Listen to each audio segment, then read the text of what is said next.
مع الله في لألآت النجوم وحبك الغيوم وضوء القمر۔ عزیز ناظرین کرام، السلام علیکم ورحمۃ اللہ۔ میں آپ کی خدمت میں حاضر ہوں پروگرام سنہری باتوں کے ساتھ، اور آج کی مجلس میں ہم آپ کو ایک سائل کا سوال بتائیں گے۔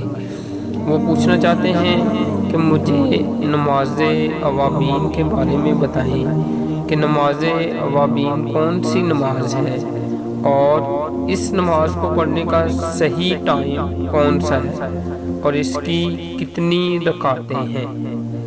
تو ناظرین، نماز اوابین مغرب کی نماز کے بعد کم از کم 3 سلاموں کے ساتھ 6 رکعت نوافل پڑھنے کو نماز اوابین کہتے ہیں۔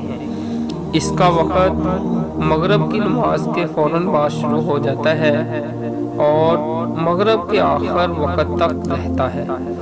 اس کا پڑھنا مستحب ہے اور احادیث میں اس کی بہت فضیلت آئی ہے۔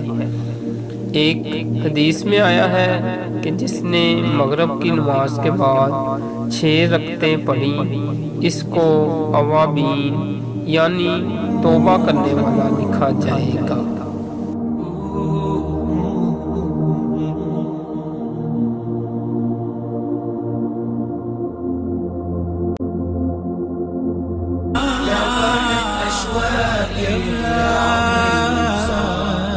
بكرة بيتساءل من كل أيام الصلاة